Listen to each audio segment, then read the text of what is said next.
named Peter Joseph. Peter traveled the country and interviewed people kind of randomly, and he had interviewed me in Nebraska and Loyal at the same time, and the book is all a series of people in their own words. And I frequently have a little trouble going through this, but this book has a chapter by Loyal in which he's talking about some of his activities in the South. I went to Crawfordville, Georgia. Well, when you're covering a trial like Auschwitz in a foreign country, you're hit by all this horror. And you fall into thinking, well, it can't happen in my country. I flew to Atlanta, became acquainted with Martin Luther King, Southern Christian Leadership Conference, trying to get an idea of what they were doing, how they were doing it, and why. Then 90 miles south of Atlanta, straight down to Crawfordville. It was one of those most dramatic experiences I've ever had up until that point. I go down to this small southern town and witness the reaction. All the people from King's group, King was there with himself, all they were doing was simply trying to implement the law of the land. They wouldn't even raise a finger in defense of themselves. They'd get down there, they'd start off a ritual every morning. They'd usually have school children, black, ranging in age from 6 to 18. They'd line up in front of the county courthouse. They'd sing these Southern spirituals, now civil rights songs. They were youngsters who were being barred from the white schools. The first time I was down there, we were watching, recording it, filming and taping. About 150 youngsters lined up in front of the courthouse and began to sing this song. I love everybody. I love everybody in my heart.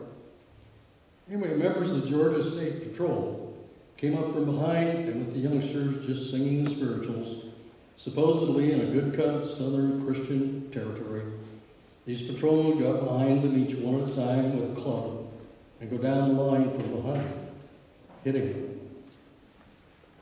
These youngsters were terrified. They didn't run. They didn't have resistance. They didn't offer any defense for themselves. I just one after another would crumble under those billy clubs. All the while they were singing, I love everybody, everybody in my heart. That was the only time that as a working journalist I ever wept. I didn't make a sound, but the tears were simply streaming down my cheeks. I had never seen anything until that time that I considered quite so brutal. I went through World War II as a journalist. I've covered a lot of wars, a lot of fighting, and I've never seen anything that I thought was quite so brutal as this. Loyal often told me that he lived a wonderful life filled with amazing experiences, which we all know he did. He lived it to the fullest. We were fortunate to have him in our lives and to be a part of his and his loved ones in our lives. Loyal was a teacher for 40 years, inspiring young journalists. Some who are very happy are here today.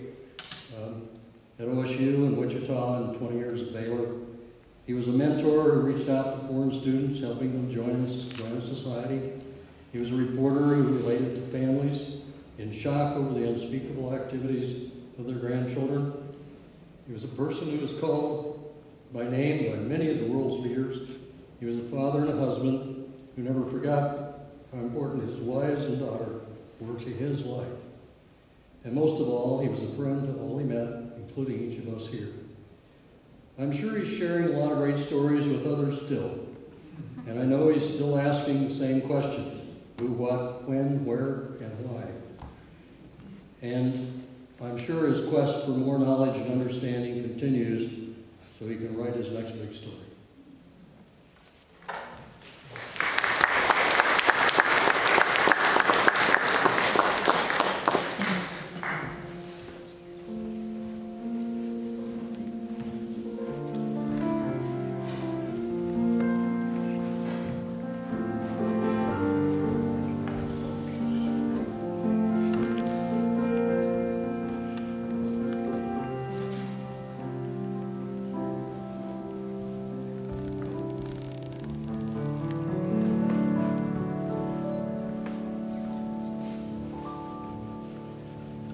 After all of these wonderful stories that we have just heard, the thought goes through my mind, what am I going to say? There's nothing that hasn't been said already by everybody, and so eloquently, and in the typical Loyal Gould fashion. But I will say this and make it more personal. I had the honor and privilege to work with Loyal Gould at the NBC Network News.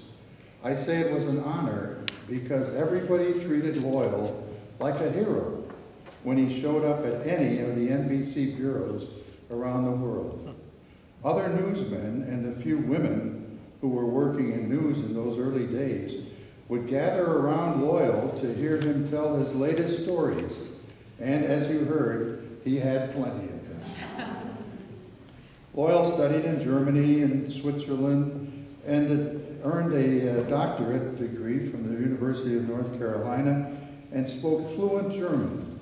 He served in the United States Navy in an underwater demolition unit during World War II. I think we're going to get a demonstration of that from YouTube, right? When he began his career in journalism, his coverage of the building of the Berlin Wall was hailed as a benchmark in news reporting. He filed a story almost every hour from Berlin when East Germany's communist regime built the infamous Berlin Wall in 1961. Loyal continued to report on life in communist East Berlin after the wall was completed. He also received some notoriety, which has been mentioned several times, when he escorted President Richard Nixon and the Nixon daughters as they toured the Berlin Wall that divided the city until 1989. One of Loyal Gould's greatest journalistic achievements was his coverage of the Nuremberg trial after World War II. 21 Nazi Germans who served in the Auschwitz death camp during the Holocaust were tried for war crimes. Most Germans were angry that the Nazis were put on trial. It was Loyal's reporting on their opposition to the trial that made the world aware of how the atrocities of the Holocaust had actually occurred. Those writings put Loyal Gould into the history books for all time.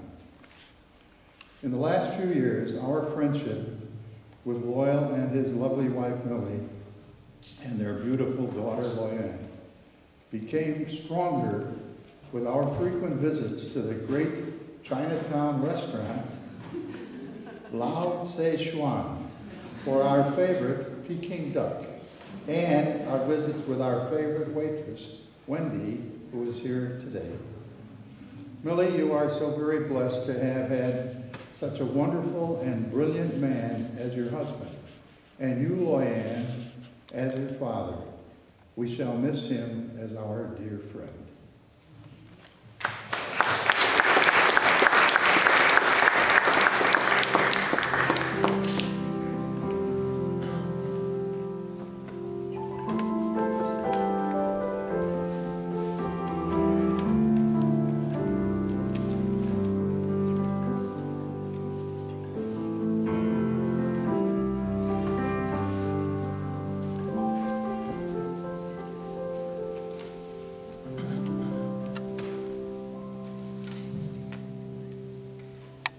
Before I ever met Loyal and Millie, I knew one thing.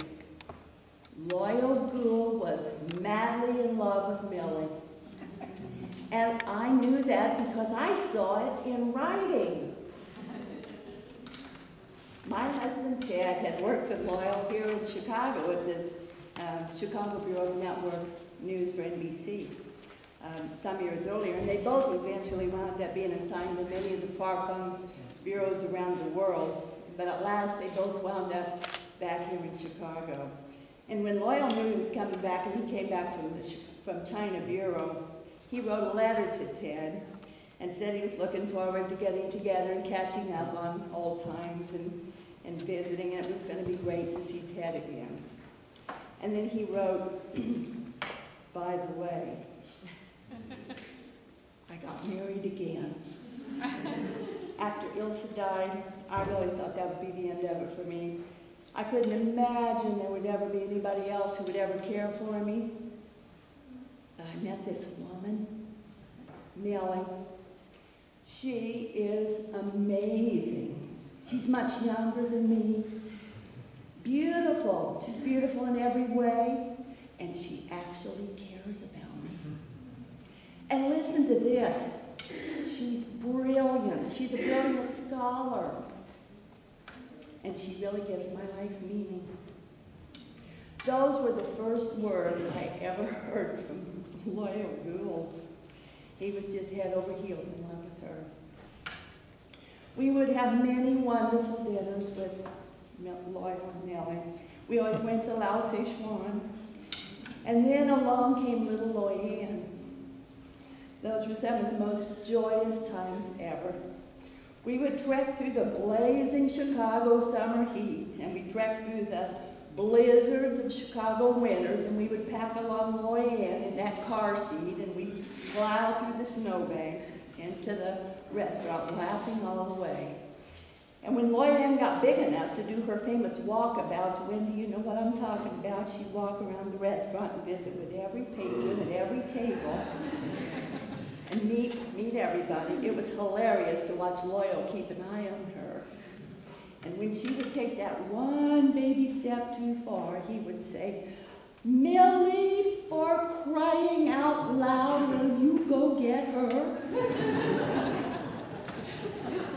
And the second that Millie would get up from the table to go get her, Loyal would say, "I don't know what I'd ever do without Millie. She does everything for me. I could not live without her. She is the moon and the sun and all the stars in my universe." Then the next breath, he would say, "Did I tell you about Loyan's piano recital? Did I tell you about Loyan's Chinese vocabulary? Did I tell you that Loyan met the mayor? Did I tell you that we found out that Loyan has an extremely high IQ?" Then one night we were leaving the restaurant, and tiny little Loyan took off running down the sidewalk ahead of the rest of us. And she got just a little bit too far away, and it scared Loyal because he was afraid she was going to run out in the street. And so she stopped suddenly, and she turned right around and ran straight back to Loyal. And she looked up into his face, and she said, "Hi, Daddy." And he was so relieved, and he said, "That little girl is my whole universe." Well, he loved you both so much. So this is something I'm going to tell you I know for sure. If you get lonesome for Loyal, all you have to do is go out at night and look up in the sky. Because now, Loyal is the moon and the stars and the universe looking down on you. And he loves you very much.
Good afternoon. My name is Mark Stoos, and I've been Loyal's friend for 30 years. I met Loyal quite by accident, actually. Although I think as I get into the story, it was anything but an accident. I went to Baylor, and I went as a finance major. And I had to pick an elective. And I kept on hearing about this communications class called Travels with Gould. Otherwise known by its formal name of Intro to Mass Communications 101. But everyone knew it as Travels with Gould. And so and everyone said, it's really easy. So, along with a lot of my fellows, we signed up for this course, and it was in a fairly large amphitheater-type classroom where you were sitting high and all around him, and he would walk in, right, and he would stand like this, right, and he would hold forth. And it was the most extraordinary semester that I had ever experienced, right? And you were sitting there and you were saying to yourself, how can all this really be true? I mean, it's really amazing, and it's clear that he knows what he's talking about, but really? Does all of this happen to a single person? But I was entranced. So I went home for Christmas, and I explained to my parents that I was interested in a journalism degree. And my father, who was a CEO, said, "What do you do with a journalism degree?" I think he saw it as one step down from comparative linguistics. And I said, well, I think you become a reporter. And he said, I've never met a reporter that I liked. Right? So this was obviously off to a flying start. Right? Went back in January, and I caught Loyal right after class. Obviously, I wasn't in the class anymore, but I knew what time he left the class. Caught him right outside of his door, and I said, hey, I'd really love to talk to you. My expectation was that we'd have a 15-minute conversation, maybe 30 minutes if I was particularly, adept, and that would be it. All of a sudden, it was lunchtime, which meant that I had been in there 3 hours. Now, as everyone knows, when you're in Loyal's presence, time flies, right? And he was kind of giving me the personal version, the personal treatment of what he did in his class. So it was, and I said, wow, you know, you have made a convert, right? I think I would like to join the department. And he said, that's why I do this class. You have fallen into my web.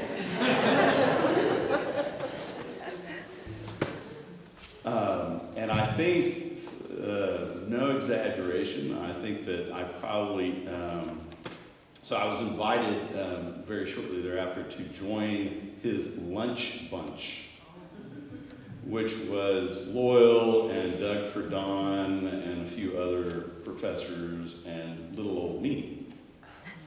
I was actually the only student in the lunch bunch. And so we ate together probably 3 days a week for the better part of 5 years. And I think that like so many of you, I have heard all the stories. But what I found as I got older and I maintained a close friendship with him, that he would continue to spring some on me that I had never heard before. So when I left Baylor, I became a reporter for Newsweek, and then I rapidly segued into working for the first President Bush. During this time, well, starting at Newsweek, I began to interview combat veterans about their experiences in war. And these were from all kinds of different countries, all different wars. My collection actually of interviews goes all the way back to the First World War. And I had a real interest in it. And I had an interest in what happened after the war was over. So he and I started talking more about his wartime experiences. I mean, I knew the whole story about him running away from home, paying the wino a fifth of scotch that he stole from his father's cupboard, to pose as his father so he could get a fraudulent enlistment in the U.S. Navy. Heard it all, right? But he gave the fun stories, or at least the exciting stories, to the students that he worked with. He didn't talk about the rest. He didn't talk about his besetting nightmare, which most veterans have, one form or another. And his was this. And he had a great attitude. And actually, I used Loyal and his story about 5 years ago. I had the opportunity to give a speech on Veterans Day at the White House, introducing the Secretary of Veterans Affairs at that time. And I told the story, and because Loyal is very aptly named, right? And we were talking about what it means to be loyal to your country, loyal to your flag, loyal to your brothers in arms. So I told the story about Loyal's nightmare, which is, so when he was not in the water as a frogman, he was a AAA gunner in a gun tub on the fantail of this aircraft carrier. And this was, during the part of the war where the Japanese were flying a lot of suicide missions, a lot of kamikaze activity in the Pacific. So he engaged quite a bit in that kind of combat. And his dream, which woke him up most nights for a long time, was that this aircraft was diving straight at him, straight at his nose, and that he was pouring fire into this aircraft, and it caught fire high above him and came in straight at him, all aflame, And right before it hit him, it would blow up. And the avgas would be all over the deck around him, but he would be fine. And so we spent a lot of time talking about that. And he, in characteristic loyal bravado, right, he would say, well, of course I was concerned about it. And he would turn into profile like this and say, because I have such an excellent nose.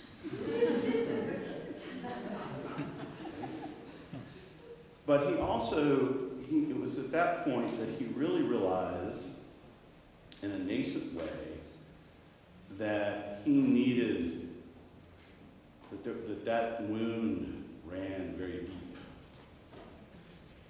And that was the first time that he and I really started talking about the Lord and about what Jesus can do for people. Now, he had been a believer, but he had seen so much bad stuff, oftentimes done in the name of God, that he was a believer with many doubts. Many doubts.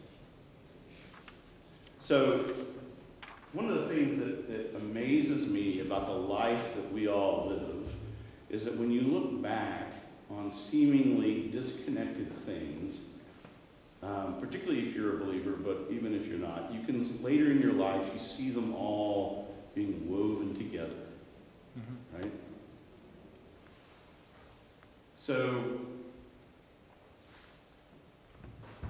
I came to Chicago in 2008 and spent a long weekend with Loyal and Billy and Loyan, much younger Loyan. Because I wanted to do something that he never really wanted to do, and that is I wanted to have a comprehensive interview with him about his life. So we spent about 20 hours together. And he would refer back, because he remembered that he had told me about his nightmare, and he would refer to this 3 or 4 times. And then he said, I have another story for you. And he said, it's actually the worst day of my life. So I said, okay, that's, given everything that you've been through, that must be pretty bad. So what is it? He said, well, you can only use it, you can only write about it or tell people about it after I'm gone. And I said, okay, that's fair enough. He said, towards the end of the war, I was asked to participate, pretty much alone, he was alone, in a mission into Tokyo Bay.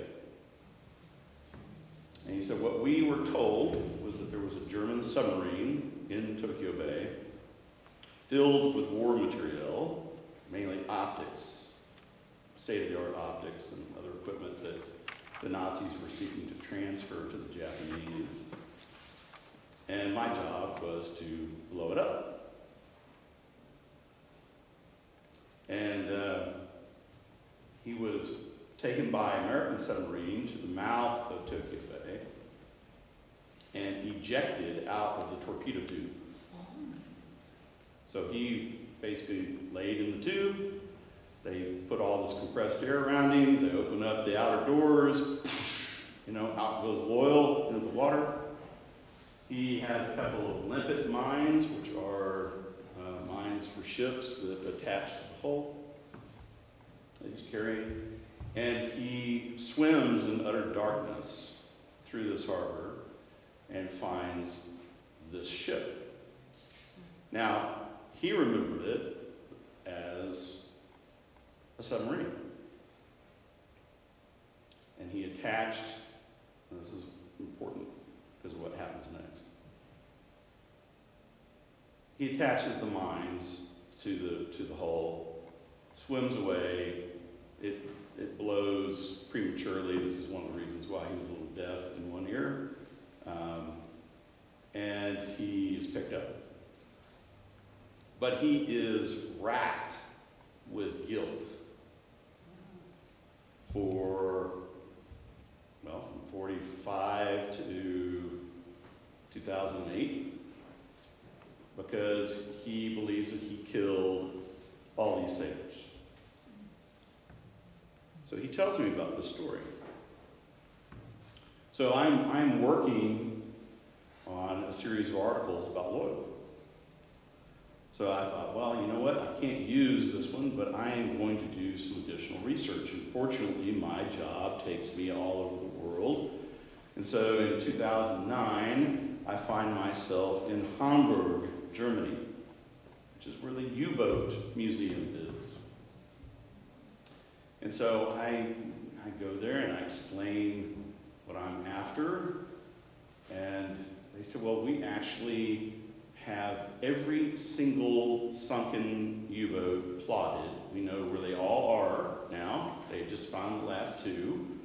And he said, we can tell you definitively that no U-boat was sunk in Tokyo Bay at any time, right? So I'm sitting there going, what do I do with this? So I end up in Japan about 6 months later. And I go find some people, my CEO helps me out, I get hooked up with the right people in Japan, and they help me. And lo and behold, and I really believe that this is the Lord, this is God at work, right? This is in some ways one of God's great gifts to Loyal. So what I find out is that yes, there was a German vessel sunk approximately on that date, filled with German war material destined for Japan, but it was not a submarine.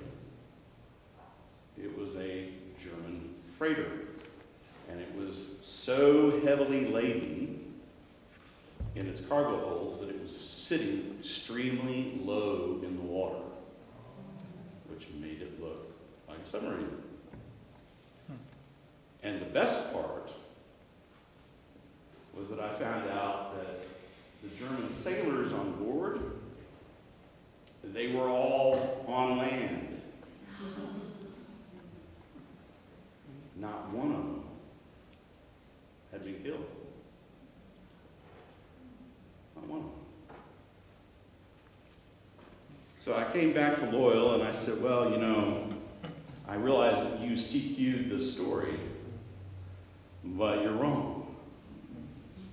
And you're wrong in two major ways. It wasn't a submarine, and you didn't kill me. And I showed him sent him an email with an attachment of the record from Japan on it, and he called me up, and it's the only time in my entire association with Loyal that he ever cried. And he was so happy, he was so relieved to have that off of his conscience. So one of the things that I see through all of this is that when I went to Baylor, when I look back on that time, what I didn't know that I desperately should have known or needed to know about life and everything else, God put me into very close proximity with Loyal Gould for a reason. And it was to bless me, which it clearly did. But ultimately, it was to be an instrument to bless Loyal as well. Yes. Because I don't think that until he got to heaven anyway, when Jesus would have told him, that he would have ever been let off that hook. And so, the thing that I would just say to you, Loyal, your father was a work of art. He was an amazing person. And used him very powerfully in so many ways. He helped free people. And in turn, they sometimes got the opportunity to help liberate him too. Thanks.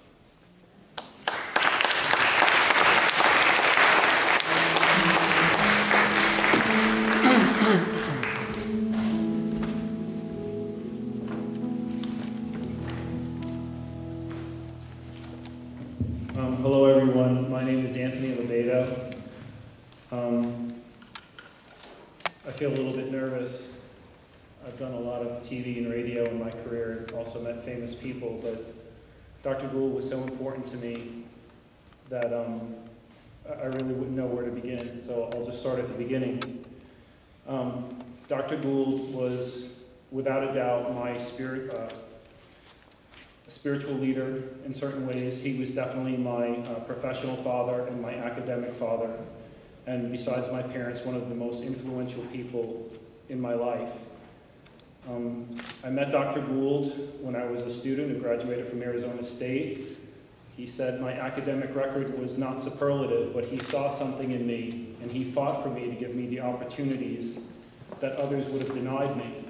And because of that, I was able to carry on his work in Southeast Asia and Africa, and in places he himself never would have dreamed of going. To begin, Dr. Gould was very close with my mother, Viola. Maybe we can go up another. I think you're going backwards. Okay. Well, where to begin? Mark is a tough act to follow. And Mark mentioned how through God and Jesus we may find many connections, and Dr. Gould and I were connected even before we met. Both Dr. Gould and I were at Wichita State, for example. I was recruited there as a baseball player and a football player. My academics were not superlative. As he said, I wanted to be a doctor, but failed out, and so I left Wichita State, but was able to resurrect myself at Arizona State and get my scholarship to Baylor. We could hit the next slide. Dr. Gould covered the Vietnam War, and I also was based in Southeast Asia and worked very closely with the Hmong of Laos.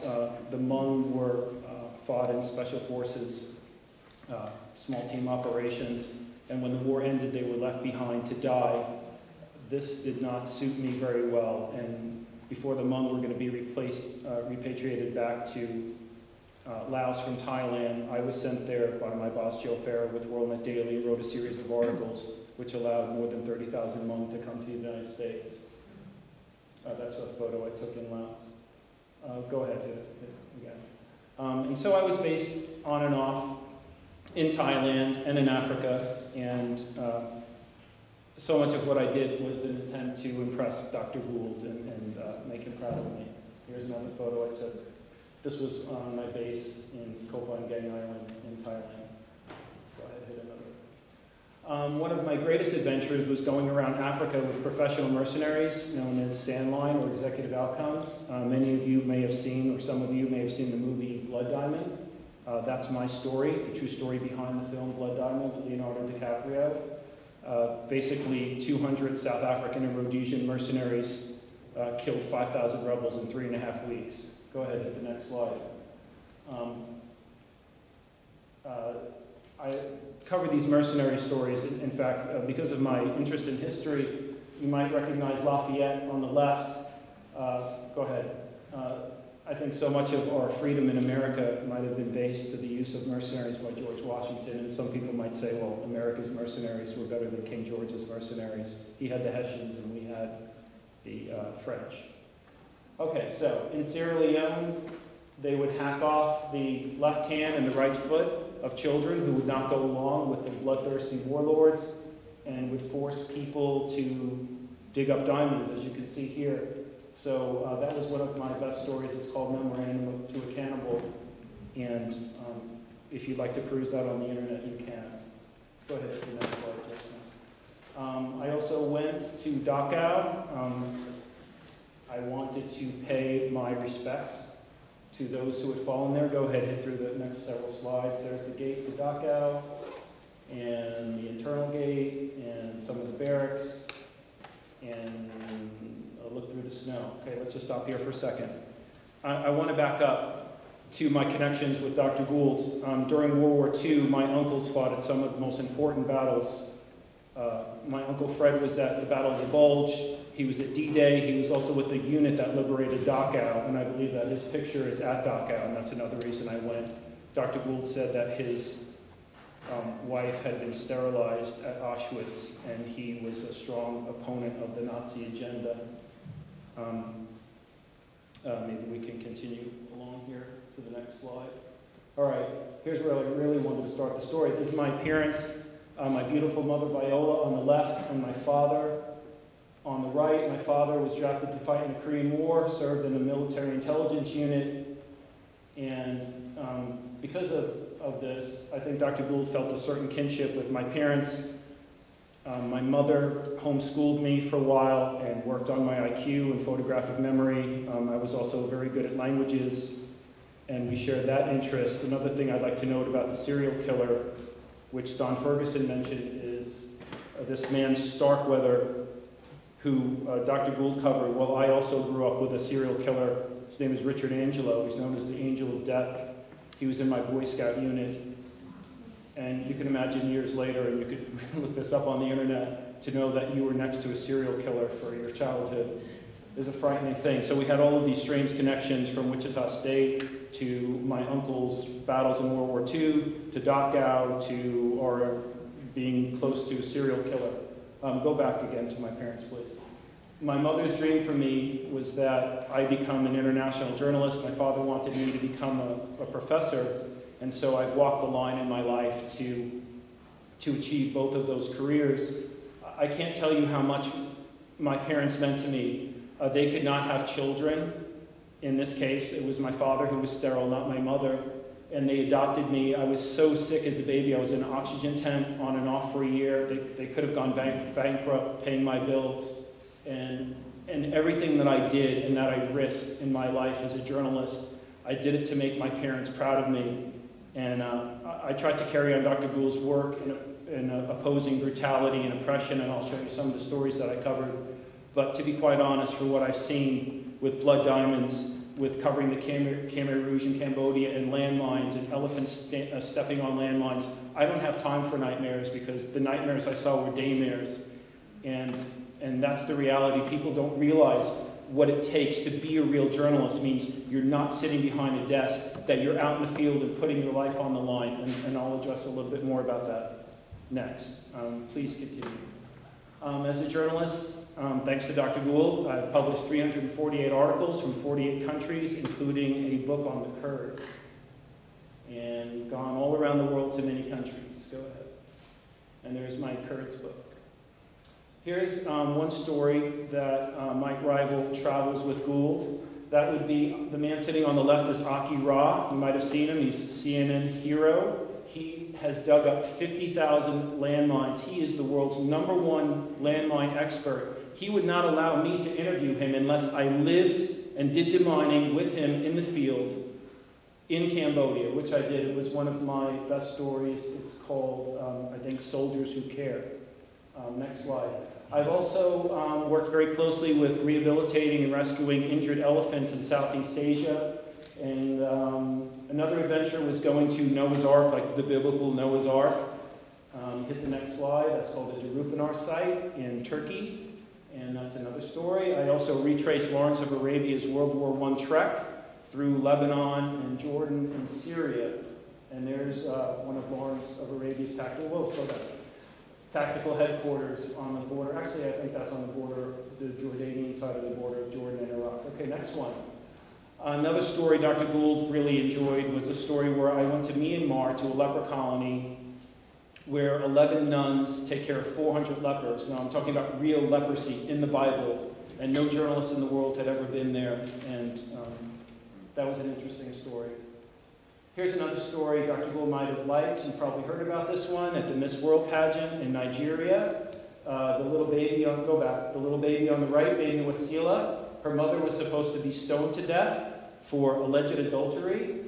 And her name is Amina Lawal. And Karen Russell who was Miss Belize, she stood up, even though she was #1 in the prejudging, and said, the only way to save this baby and this woman is to end the Miss World pageant, and we all must leave. And this will draw world attention on the people imposing Islamic Sharia law. And so Karen, who had worked at a gas station, talk about Cinderella, she worked at a gas station, made it to Miss Belize, gets to Miss World, is #1 in the prejudging, and she turns around and says, hey everyone, we have to leave to save this baby. And so they left the contest, made global news, Time Magazine, CNN, and the baby was saved, and Karen Russell just went on to be an ordinary gal. We're friends even today. But these are an example of the kind of stories that Dr. Gould would have wanted to continue. Again, as I said, it's one thing to be a journalist sitting behind a desk. It's another thing to go to West Africa, to go to a landmine field in Cambodia and put your life on the line.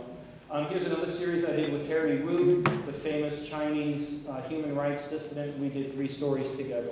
Please go on. Here's another story I did where I lived and trained with the British Army in the jungles in Central America. This was called the Yank in the British Army. And that's another connection I have to Dr. Gould. And then I also did some work training, language training, mainly with the South Korean Army. And now here's some of my photography. Another thing that Dr. Gould showed me was that I had strengths as a photographer. We could just roll through these. This is the Delicate Arch in Moab, Utah, and Golden Gate Bridge in San Francisco, and Victoria Falls in Rhodesia, Lion in Botswana, more Angkor Wat, and Mekong, 4,000 Islands, highest sand dunes in the world in Namibia, and there they are, they're pretty impressive. Going to Cuba, Lebanon, Beirut, through Korea again, Sri Lanka. Okay, now this is one of the best parts of my relationship with Dr. Gould was that I was able to invite him to my university in St. Louis where I was a professor. You could go ahead, Jason. And he got to meet some of my students, and I was able to put him in a place of honor where Dr. Gould was able to hold court and tell his stories. On the left is my favorite student, Erin, who's kind of like a daughter to me, and Robin. And Dr. Gould was particularly fond of my African-American students, and he got to tell them his stories, some of them which you've already heard. So he would be sitting there, and he's like, oh, and I had breakfast with MLK, and he was like, oh, put this cream cheese on your bagel, and the students were like, oh my God, you knew him. And he knew JFK, and he was Nixon's interpreter in Berlin, and he talked to John F. Kennedy about some of his personal problems, which cannot be mentioned here, and how he met the Soviet premier. Only in his story with us, the woman who pinched his cheeks was not Golda Meir. It was the Soviet premier's wife, who he said secretly was a Christian. And I think the passing of the torch is important because I think it's important to have mentors, and I also think it's important to have proteges. And Dr. Gould certainly had his share of proteges. These are just some of the courses that I teach as a professor, and you can just scroll on through there. You could stop here for a second. Dr. Gould, in closing, opened so many doors for me as a teacher, as a linguistic trainer in working with military forces, as a journalist, as a photographer. But the thing that's most important was he made my dreams come true to make my parents proud of me. Without Dr. Gould, I never would have become a journalist or a photographer or a professor. And so I just want you to know how much he meant to me, and that he opened all of these doors for me and helped me to make my parents proud of me. And for that, I'll never forget him. You can just scroll quickly through some of these last few slides. They're not really important, just what I'm up to now. And get to the end of my PowerPoint. So Dr. Gould is gone now. He's an angel. That's a picture I took in Nicaragua. He'll be missed. He was my mentor, and obviously there's a gap that he's gone. And here's the last slide. On the left is beautiful Loyan. On the right is my daughter, Elle Gray, who was born in Thailand last year. She just turned 1 year old. So that's another bond that we share. to have a baby late in life. And there's a million more things that I could say. It's just that he's gone, and he will surely be missed, and there's a huge gap in my life. And again, not to be redundant, he is perhaps the seminal figure in my life in the professional and academic terms. And that's why I flew here from California to try in my own way to give him honor, but I just don't think that that could be done. But through my actions and through the way I live my life as a Christian and the risks I've taken as a journalist, I hope that I will continue to do him justice. Thank you very much.